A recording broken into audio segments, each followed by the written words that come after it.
Onimusha, Way of the Sword is on the way, and I've got a question for you guys. Can I call myself a YouTuber, officially, if I haven't done a History of Japan video? I'm going to be revisiting all of the Onimusha games, that's 1 through 4, and then Way of the Sword when it comes out over on my main channel for anybody interested, description, and the pinned comment down below. While Capcom operates, obviously, on video game logic and alternate histories, there are some historical foundations that I noticed, and I genuinely wanted to know about some of the real history of Japan that Onimusha borrows from. There was a tumultuous point in Japan's history when the country was divided and at war with itself among the different states, though it would also eventually lead to the country's unification, Japan's Sengoku period. The word Sengoku is usually translated as warring states, referring to a period when Japan fractured into competing domains. A time when the country broke apart, old powers collapsed, and chaos took control as new leaders fought in vicious competition vying for power, and the Onimusha series takes place in the middle of this belligerent environment. So, we're going to be stepping back into that world and look at the history that shaped it. But before talking about the Sengoku period, we've got to talk about what Japan was like before that, the Heian era, which began in 794. For many centuries in Japan's early history, the emperor was believed to be the highest authority in the country. People saw the emperor as somebody with a sacred role who was meant to guide the nation, protect it, and act as its center of state. This was the traditional belief, and for a very long time it shaped how society was organized, but beginning in the late 12th century, things began to change in a very deep way. In 1185, a new type of government appeared, which was led not by the emperor, but by a military general known as a shogun, who controlled armies, made important decisions, and over time the emperor's power became something symbolic, more like a figurehead than somebody who actually made any important decisions. People still respected the emperor, but they understood that the real political authority was in the hands of the shogun.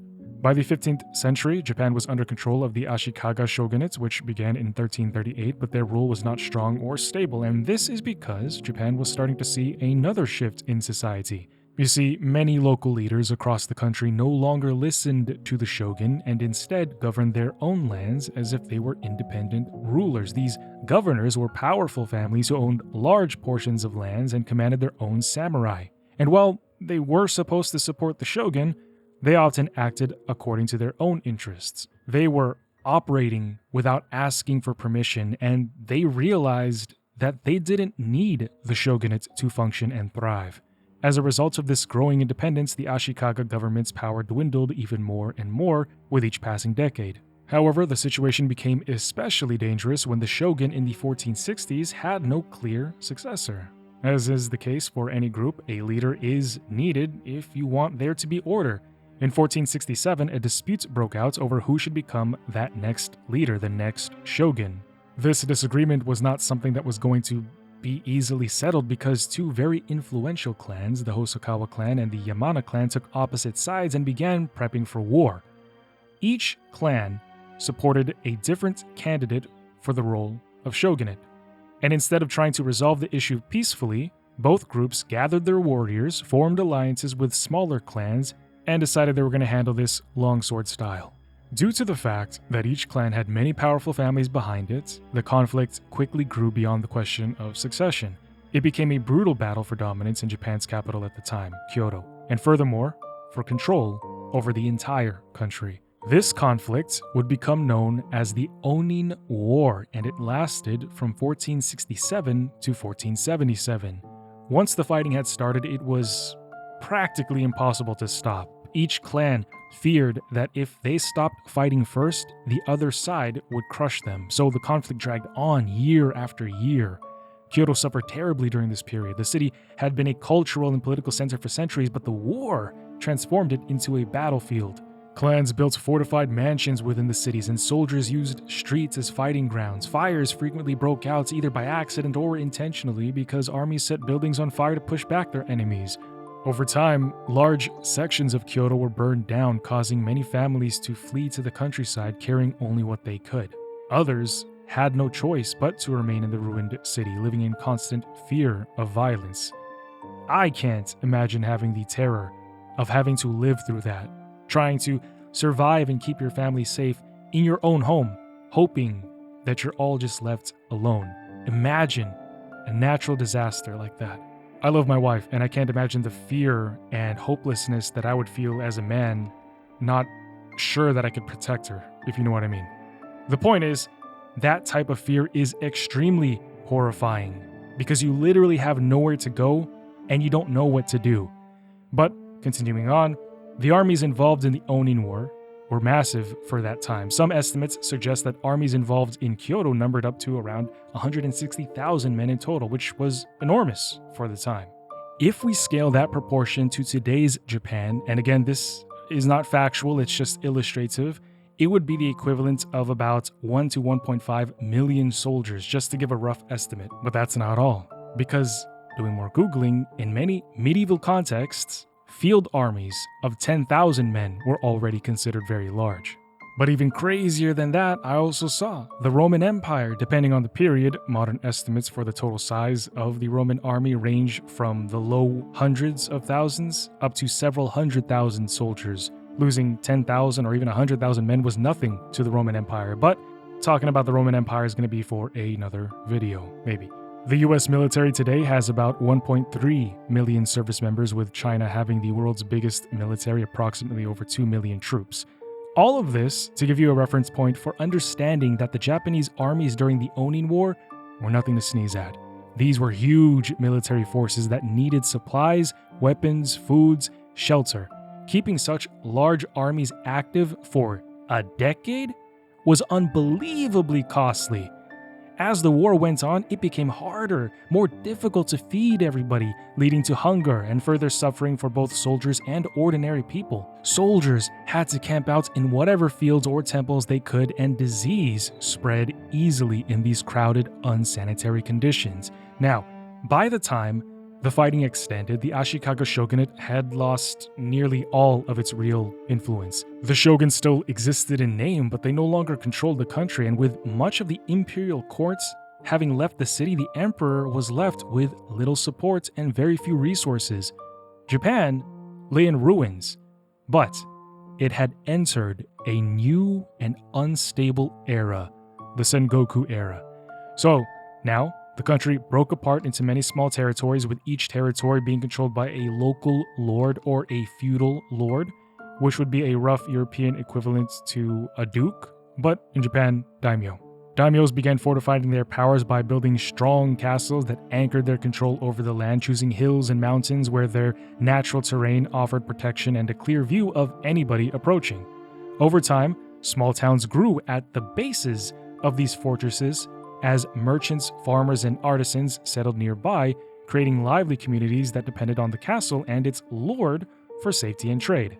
However, without a strong shogun to keep order, daimyos actually began fighting each other for land and influence. Some wanted to expand their territories, others wanted to defend what they already had. Still, others believed that they could rise high enough one day to control all of Japan. Ambitious samurai saw this as an opportunity to increase their status. Many even switched loyalties whenever it suited them, supporting whichever leader seemed the strongest in the moment. Naturally, alliances changed constantly, making trust a rare thing to come by, because anybody could become an enemy if a circumstance changed. Across all of the nation, life for just ordinary people became filled with uncertainty. Farmers had to be careful when tending their lands because armies just might pass through at any time. Merchants had to avoid dangerous roads. Villages sometimes built their own small defenses to protect themselves. Many families moved place to place depending on which daimyo they believed would keep them the safest. But then everything changed when the Portuguese attacked. Kidding. Well, actually, everything did end up changing when an unexpected event occurred that would transform warfare in Japan forever. 1543. A group of Portuguese travelers traveling by sea ended up on the island of Kyushu after their ship was blown off course. These traders brought with them a new type of weapon, the matchlock gun. The Japanese had never seen firearms before. The idea of using gunpowder to fire a metal ball with great force was new and surprising. As you may or may not know, the matchlock gun was not exactly the most accurate thing out there, but it was easy to learn, and it could be made in large numbers. So, of course, the Japanese quickly became interested in these weapons. Samurai, craftsmen, daimyo studied the guns carefully, learning how they worked, and they started to make their own versions of it. Japanese metalworkers were already skilled at making swords and armor, and so they naturally became very good at producing matchlock guns. By the 1550s, guns were being produced en masse. This changed how battles were drank, how battles were fought. Commands, strategies, armor designs, all of these things had to adapt to this new technology. Everything had to evolve. But wouldn't you guess it, that wasn't the only thing that changed in Japan. Enter the arrival of Christian missionaries. In 1549, the Jesuit missionary Francis Xavier landed in Japan. It was he who would be credited with bringing Christianity to Japan. Many Japanese people were curious about these new religious ideas, these teachings, and some daimyos even welcomed the missionaries in with open arms, and yet there were those who were cautious and didn't want outside influence to affect the people of Japan. However, no matter how hard they responded, the presence of missionaries introduced new concepts that had never been part of Japanese society before, and this, it could be a good or a bad thing, depending on who's asking. But what ended up happening is the Christians brought all of this new stuff, this new information from distant lands and introduced it into Japanese society. Things like how Europeans dressed and how they lived. They also introduced Western-style shipbuilding, medicine, science. And even though not everybody was accepting of Christianity, they did find a lot of the new ideas that they brought at least interesting. And the arrival of foreign culture added another layer of complexity to the already unstable mix of the Sengoku era. So in this fractured country, in each individual state, every daimyo needed soldiers, and that is where the samurai came in. They were the warrior class that rose to fill the void left by weak emperors. They became the backbone of military power all across the country. A daimyo's strength was often measured by how many samurai he had behind him and how loyal those samurai were. But, as mentioned, loyalty was never guaranteed. The samurai themselves were respected by society. They came from families trained for generations in the arts of war. A young samurai would grow up and be taught how to handle weapons, how to ride horses, how to follow orders, and how to stay calm even in the face of high-tension moments.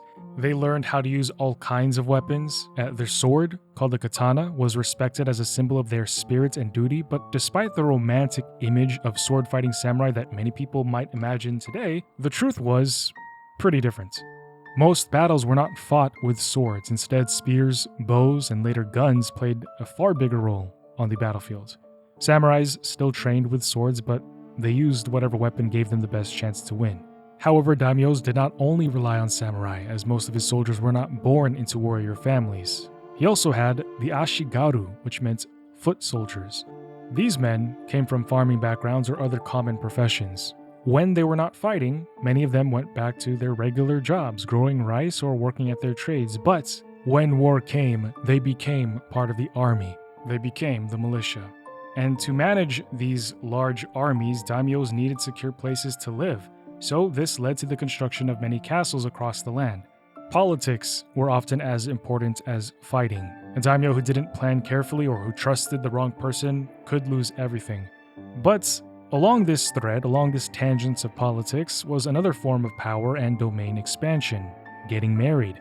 Marriages between powerful families were one way to build alliances. If two warlords married their kids to one another, they would often promise not to attack one another, and in essence, their entire family would gain a stronger foothold in their region.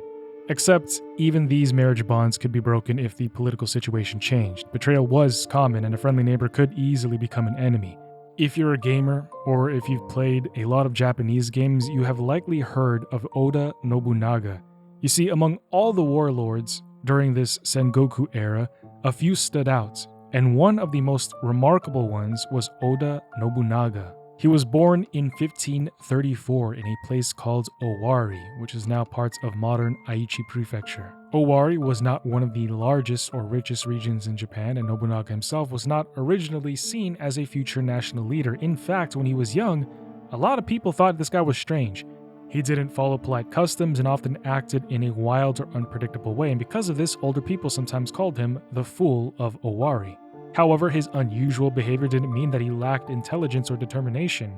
When his dad died, Nobunaga took over the leadership of the clan, and many believed that he would fail. However, Nobunaga quickly proved them wrong because he showed that he understood he had to earn respect through action.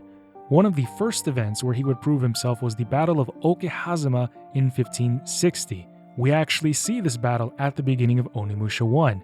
At the time, Japan was filled with a plethora of powerful clans, but one of the strongest was led by Imagawa Yoshimoto.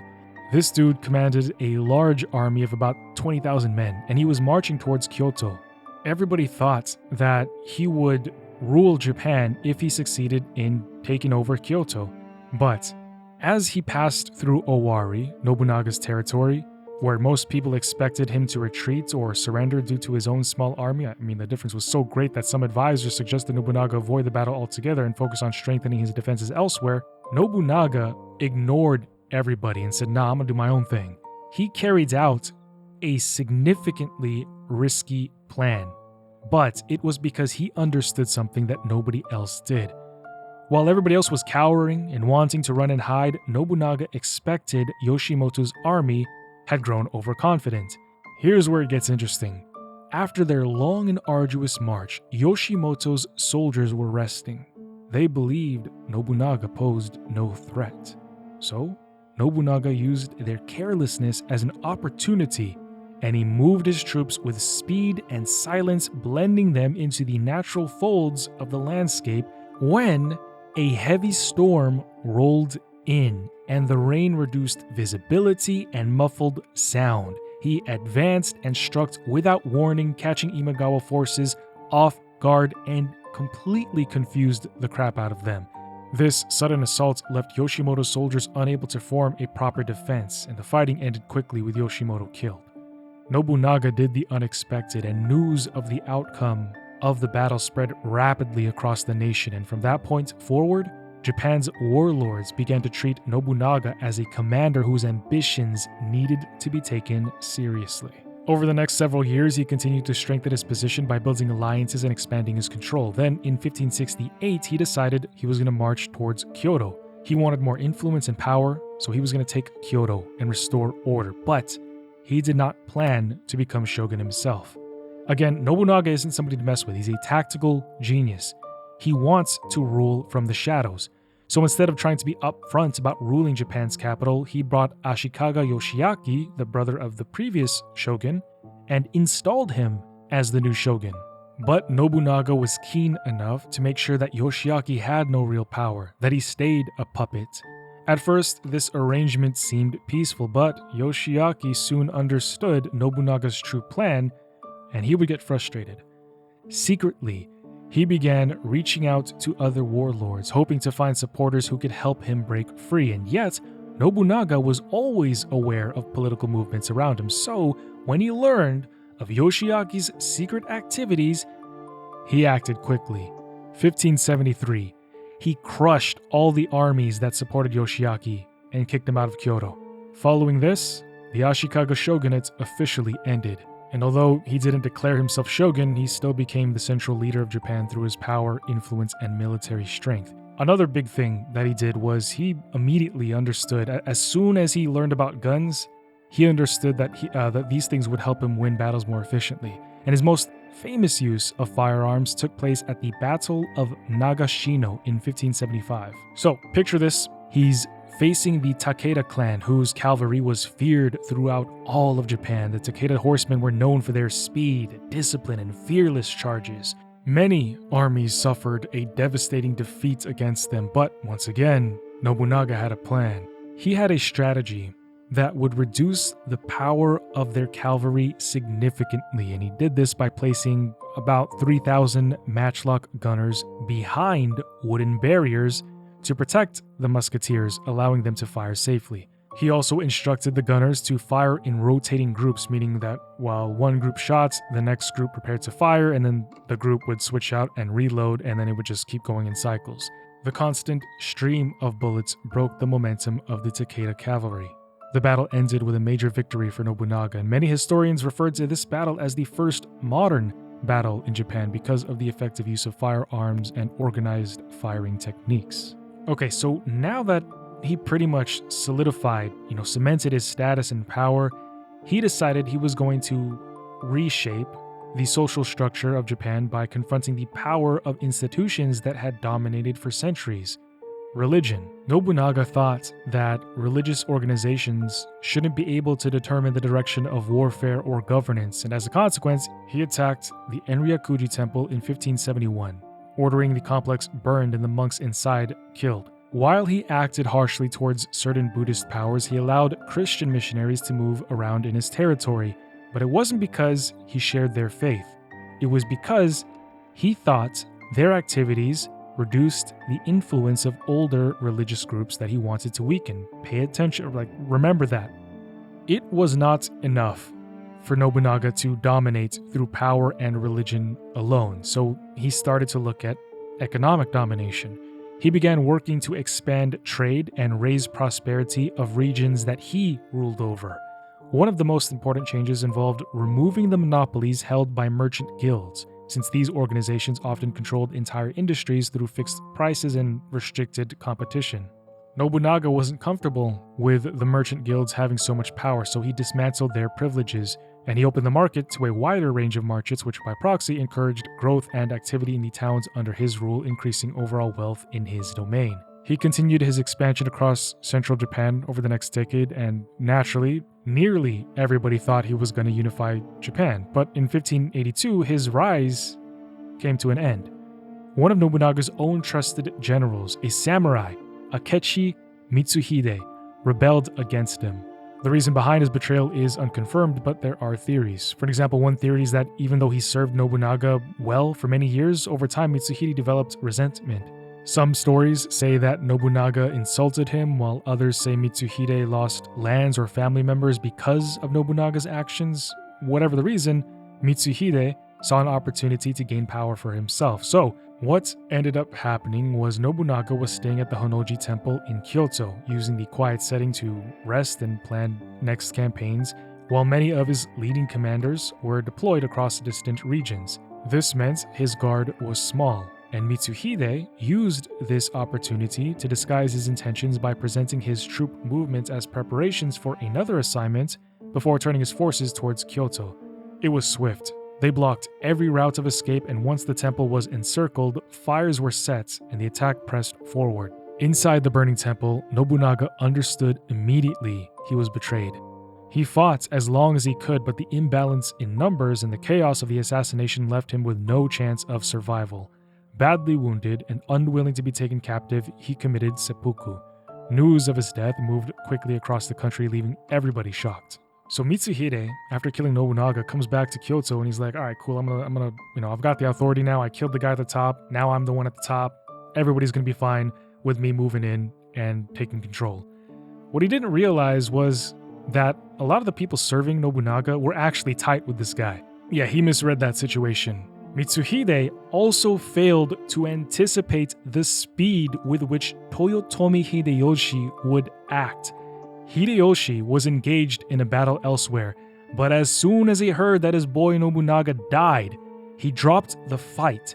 He said, "Let's all stop right now," and he broke bread with his enemies, and he immediately took the army back to Kyoto, one of the biggest oh hell no's I've seen in a while. Like, this guy was in a full-on campaign and was like, got a blast, and just dipped out of there to go handle Mitsuhide. That's like if the US pulled out of Normandy during World War II and came back to deal with something back at home.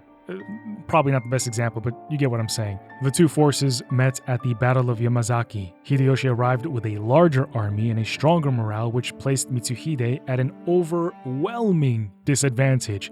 The death of Mitsuhide Akechi cleared the path for Hideyoshi's rise to power. Born in 1537, Hideyoshi entered the world a nobody. In a country where society was strongly divided by birth, the idea that somebody from a peasant family could rise to the top seemed impossible, and yet, Hideyoshi did it. Legends describe him as clever, quick-thinking, and unusually good at reading people's emotions. Some stories say that he could even understand what people wanted just by looking at their face or listening to their tone.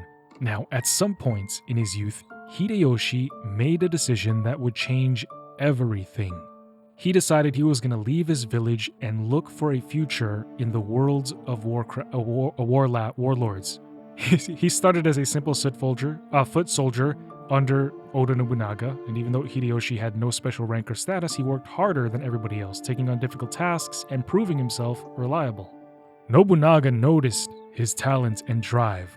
While other generals came from nobility and long warrior traditions, Hideyoshi was the true underdog. He came from nothing, yet he displayed everything and then some, which set him apart and even above some of the elite Saiyans. Nobunaga was a man who valued loyalty, intelligence, and results. Hideyoshi delivered all three. This is a guy who didn't rely only on brute strength alone.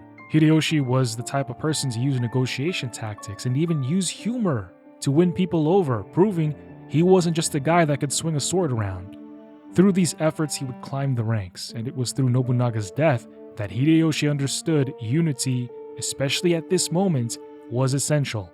So, using a mix of diplomacy, political skills, and controlled pressure, he guided discussions among the remaining leaders and shaped the decisions that followed, making sure the new hierarchy would not disrupt the stability he hoped to build. Hideyoshi stayed focused on completing the larger vision that Nobunaga had set in motion, working towards the unification of Japan under a single dependable authority. So in 1583, Hideyoshi started to build Osaka Castle. He built it on a land that once had been a small peasant village, transforming the area into a massive military and political center.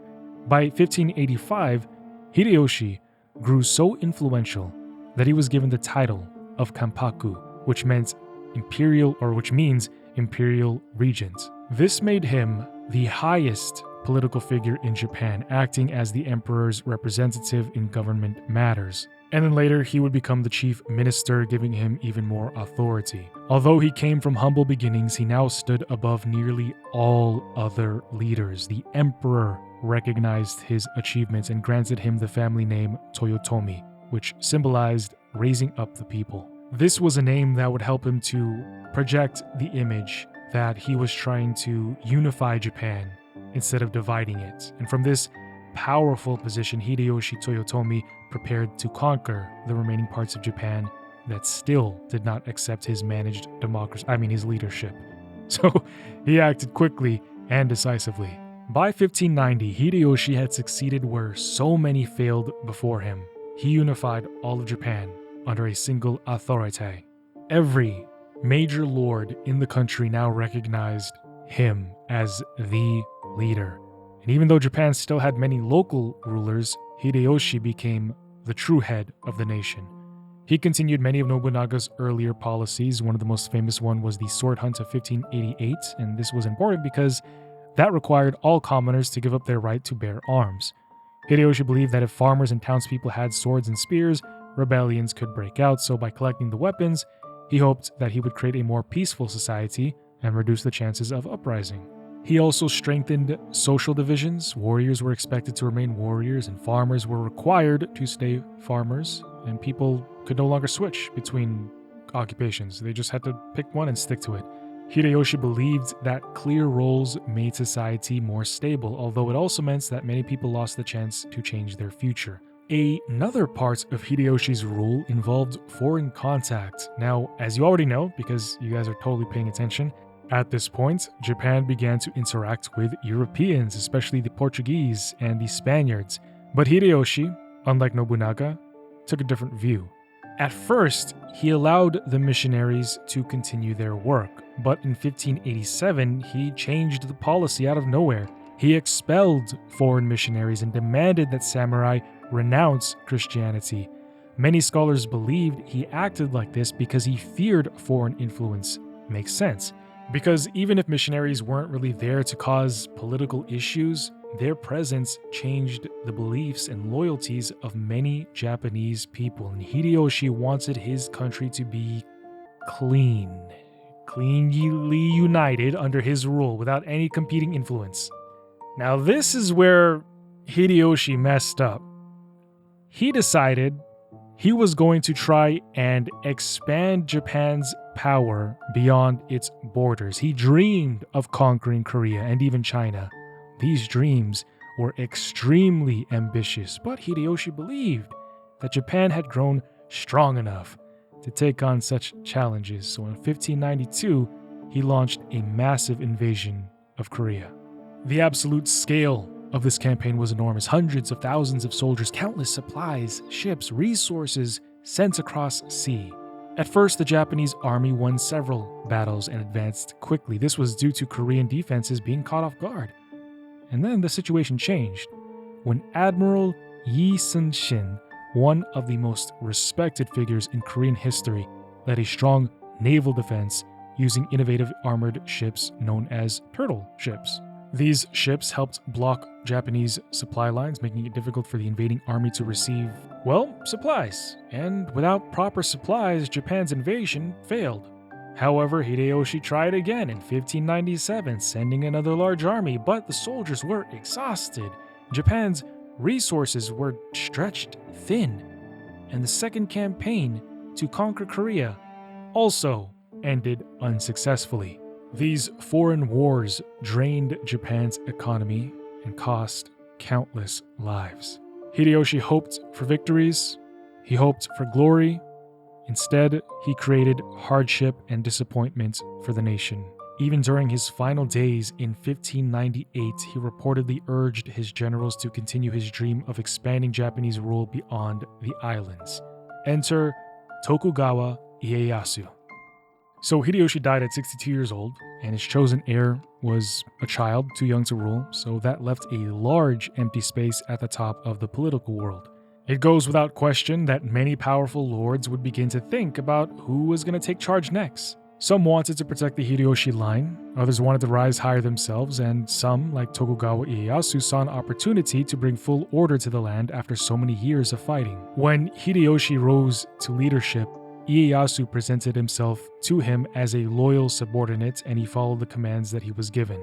During the period that Hideyoshi was so focused on trying to invade Korea, he had Ieyasu concentrate on the east, and Ieyasu very smartly positioned himself for the next stage of control. Already scheming, during this time he moved his HQ to the developing town of Edo, which meant estuary or bay entrance in English.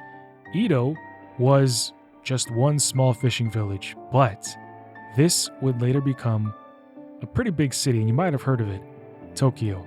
Because while it was not a major political center yet, it offered a coastal location, room for growth, and distance from several powerful clans. Ieyasu knew that building his base there in Edo would give him a foundation that could later support a much larger ambition. And once settled in Edo, Ieyasu began strengthening the town, rebuilding the castle, turning it into a grand and strong fortress that could protect his family and followers. He improved the roads that connected Edo to other regions, making it easier for supplies, soldiers, and just people in general to move. He encouraged merchants to come, enabling and encouraging the town to grow into a busy center of activity. He also set up a stable administration, choosing people he could trust to manage taxes, land, and security. All of these changes might have looked small and unnoticeable at the time, but they prepared the way for Edo to become the heart of Japan for centuries. However, the real turning point came in 1600. Hideyoshi died in 1598 after a long illness, exact cause unknown, but he pleaded with everybody to make sure that his 5-year-old son at the time was the one to rule. But tensions were rising between two major groups, the east side, led by Ieyasu, and the west side, who still claimed support for Hideyoshi's young son. Both sides got their armies together, thought they were in the right, and they understood that the fight coming would decide Japan's future. The showdown happened at Sekigahara, a place near Kyoto. It was a foggy morning on October 21st, 1600, when the armies met. Ieyasu had about 75,000 men. The Western army had similar numbers, and many believed the battle would last for several days. But in the end, the fighting was actually settled in a single day, through a mix of planning, loyalty, and the betrayal of some Western commanders who switched sides. Ieyasu's forces crushed Hideyoshi's. The victory was the moment when Ieyasu became the most powerful man in all of Japan. After the victory at Sekigahara, Ieyasu moved quickly to secure the country and prevent anybody from trying to rise up against him. He knew that a single battle could change the balance of everything. So for the next 2 years, he would reshape the political map by taking land from defeated opponents, rewarding loyal clans with new territories, and placing trusted allies in the regions that mattered most for the country's stability. These decisions created a network of domains that supported his authority and reduced the ability of rival families to gather strength. By the time the emperor granted him the title of shogun in 1603, the foundations of his rule were already in place. The new title did not really matter at all, except, it gave him formal power to continue what he was already doing, organizing Japan into a unified and orderly state. So Ieyasu Tokugawa made Edo the capital and began organizing the country under his rule, but in 1615, another major event shaped the final years of his life. The Toyotomi family still existed, and many of Hideyoshi's loyal supporters still hoped that his son, Hideyori, could one day regain power.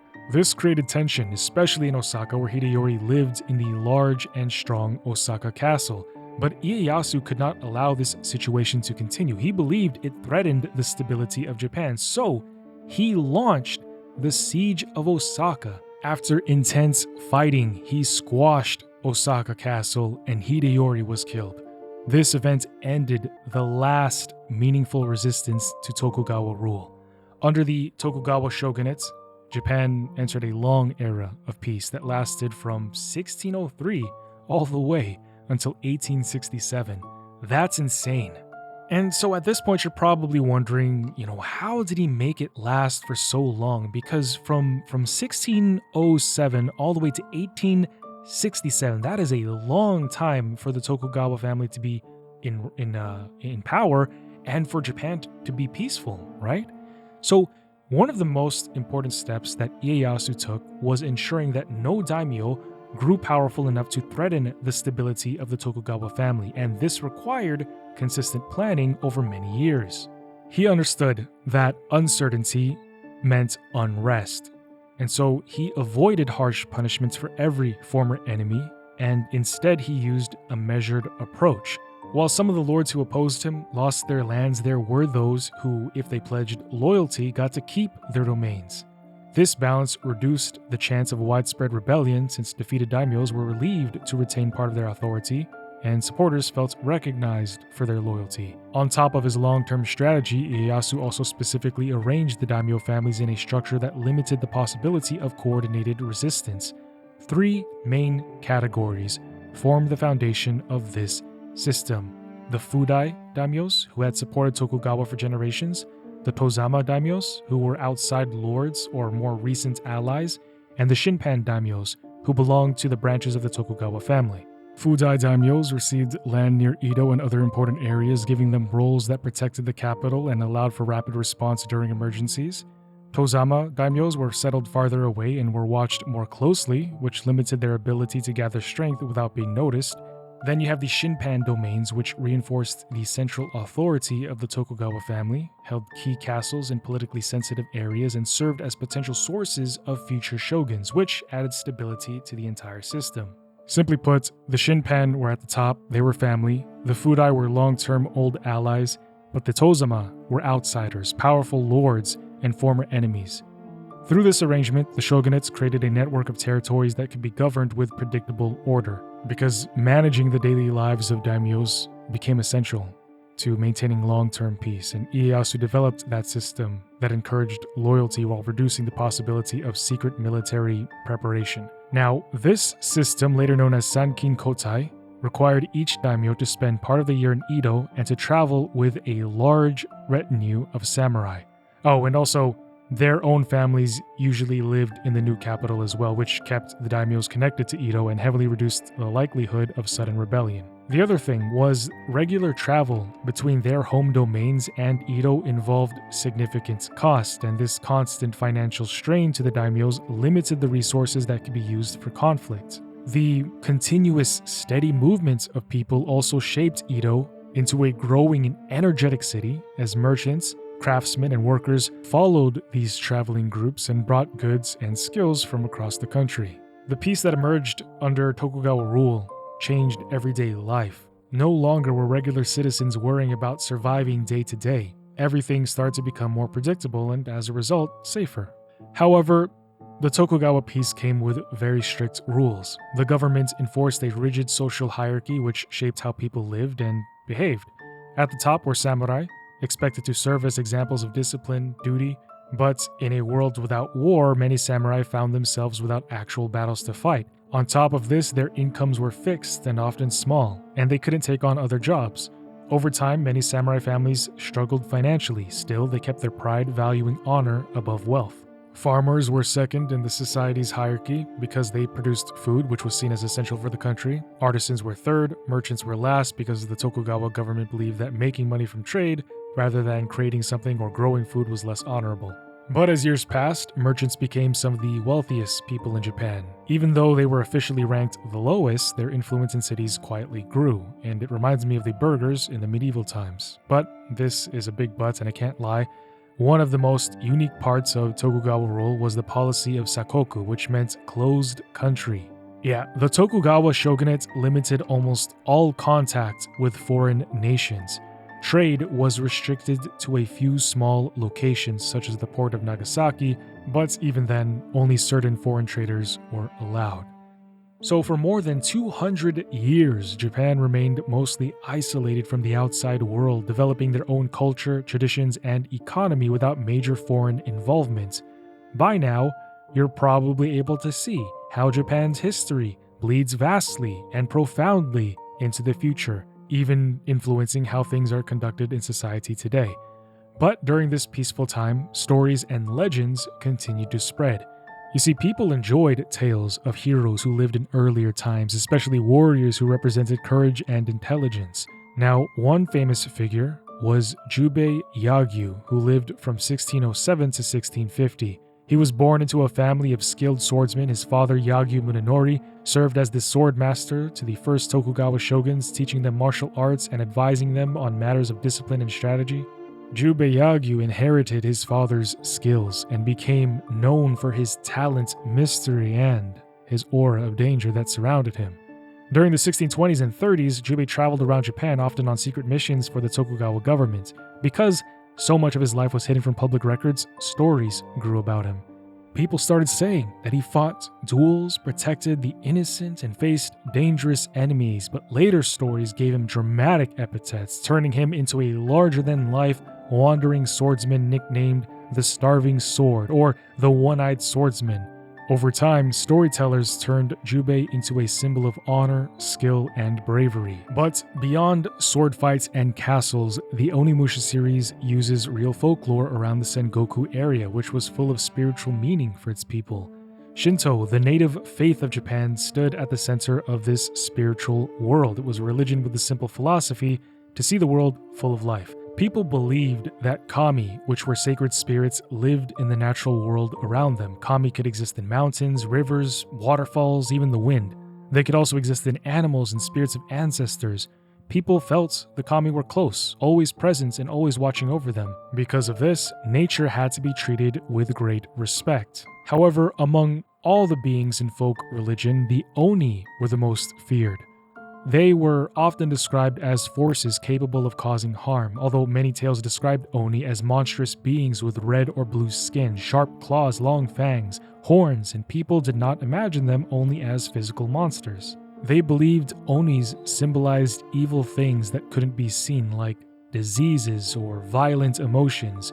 Warriors sometimes believed that bad luck in battle or sudden chaos could be caused by the influence of Oni, and because of this, Oni played a bigger role in people's mind than simple storytelling. Villages held festivals to protect themselves from the Oni. These festivals were loud and full of bright colors. People wore masks, beat on drums. The idea was that noise and activity made it impossible for harmful spirits to remain nearby. This is actually a tradition that continues today in the Setsubun festival, where families still throw beans and shout to drive away demons. Even children take part in this, learning that this act symbolizes cleansing the home and inviting good fortune. In daily life, the boundary between the natural world and the supernatural world was thin. People believed that many objects could hold spiritual power. A katana, for an example, could contain a spirit that protected its owner.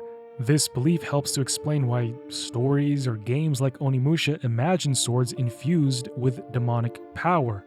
While in modern times we might see this as just fantasy, back then, this is how the Sengoku people really thought. But moving on, early in the script, I talked about somebody named Akechi Hidemitsu, the real-world retainer of Akechi Mitsuhide. Capcom used Hidemitsu as the historical foundation for Samanosuke's character. In Onimusha, you guys already know, the most recognizable figure is Samanosuke Akechi. We see him in Onimusha Warlords, and then again in Onimusha 3 and 4. Then there's Soki, who is also known as the Oni of Ash, the Blue Demon, the God of Darkness, and also Yuki Hideyasu. There was a real-world historical Yuki Hideyasu, yet his life does not match the character's role or personality in-game. The real Hideyasu was the son of Tokugawa Ieyasu. Capcom just reused the name, but the link ends at that point. So, as you guys probably know because you're watching this, Way of the Sword is coming pretty soon, and it's going to be set in Japan's Edo period, Kyoto. Miyamoto Musashi is going to be the main protagonist.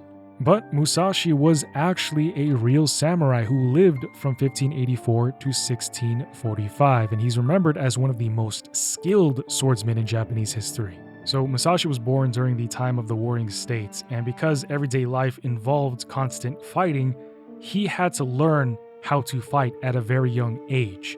Much of Musashi's childhood remains unclear since records are limited, and many accounts come from later stories, written traditions, and oral histories rather than documented contemporary evidence, but most sources agree that Musashi's family came from a warrior background, and that his father was trained in martial arts, though the exact details of their relationship are debated.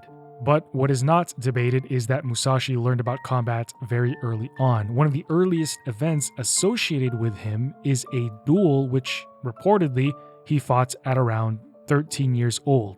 Now, again, supposedly, Musashi challenged and defeated an adult, but we can't 100% verify it.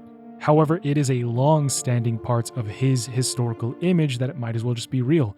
This early duel is often presented as the moments that people started to take notice of him, since defeating a trained adult at such a young age would have been remarkable. What historians can say with confidence is that Musashi, like Goku, continued to test himself in combat throughout his youth and early adulthood. He constantly pushed himself to improve, always sought out strong opponents, and devoted his life to understanding swordsmanship through real experience. This drive for growth shaped his path long before he even became known for his later duels and his development of the two-sword style. A major turning point in Musashi's early life is often associated with the period around the Battle of Sekigahara in 1600, but there is no confirmed historical evidence that he even fought in that battle or even appeared on the field. Later stories would place him there, usually on the side that lost, yet Musashi himself never wrote about participating, and there's no reliable records to list him as somebody who was there. But what is documented is that Musashi lived as a ronin in the following years. A ronin was a samurai without a master, and this meant that he was living without secure income or the protection of a lord. But Musashi adapted to this. He traveled a lot. He moved from region to region, encountering different martial traditions, challenging swordsmen in formal duels. This journey became the central formative period of his career, and it marked the beginning of the legendary reputation he would later earn. It was during these years of travel that Musashi refined a method of combat that used two swords at once. Most warriors relied on a single longsword, but Musashi developed a style in which both the long and short swords were used together. He would call this Nito Ryu, or the two-sword school. This style became one of his most distinctive contributions to Japanese martial arts and played a major role in the legacy that he would eventually leave behind. Musashi would state in his later writings that he fought many duels throughout his entire life, and he remained undefeated.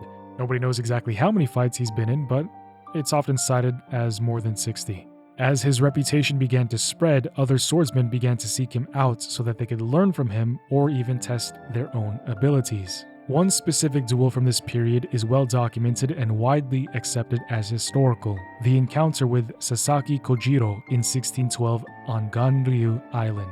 Kojiro was known for his exceptional skill with the long sword and for a technique associated with the motion of a swallow's tail, which contributed to his fame. The records described their duel as formal, and an arranged meeting between the two highly respected swordsmen. Musashi traveled all the way to Ganryu Island and fought with a wooden sword he had carved from an ore during the journey.